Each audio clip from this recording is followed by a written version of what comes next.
Hello बच्चों।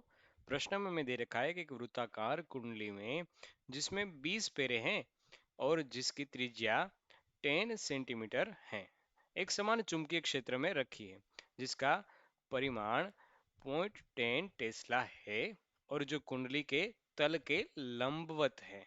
यदि कुंडली में 5 एम्पीयर विद्युत धारा प्रवाहित हो रही हो तो कुंडली पर लगने वाला कुल परिणामी बल क्या होगा वो हमें बताना है। तो सबसे पहले हम क्या परिस्थितियां हैं यहाँ पर उसके बारे में चर्चा करते हैं।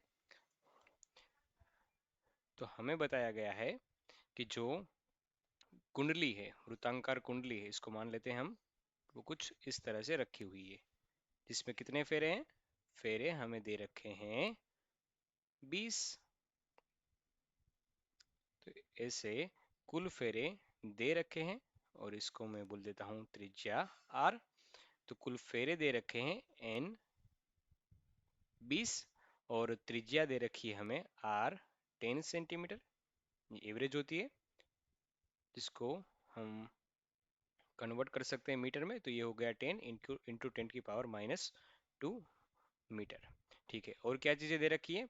इस कुंडली में जो प्रवाह घूम रहा है वो प्रवाह विद्युत धारा है I is equal to 5 ampere. हाँ, और हमें बताना है कि कुल परिणामी बल क्या होगा।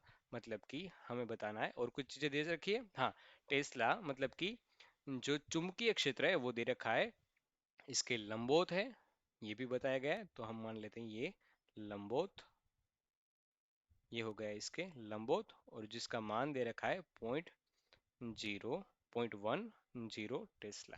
ठीक है, और हमें क्या बताना है, हमें इस पर लग रहा हो वो परिणामी बल यानी टॉर्क निकालना है। ठीक है, तो इस क्वेश्चन के लिए क्या है की कॉन्सेप्ट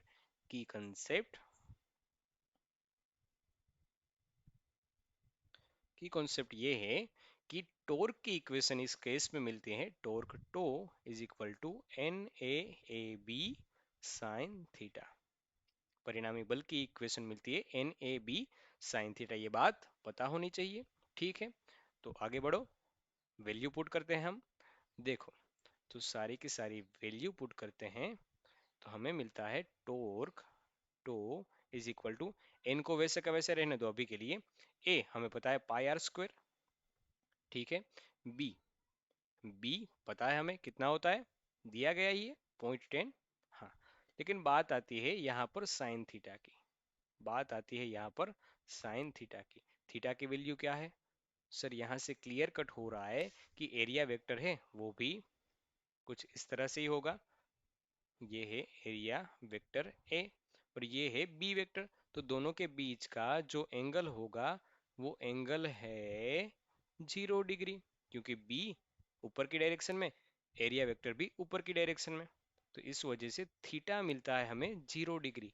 अरे हाँ सर, तो लिखो sine 0 degree. Sir sine zero की वैल्यू तो 0 होती है। हाँ, तो पूरा का पूरा आंसर आ जाएगा 0।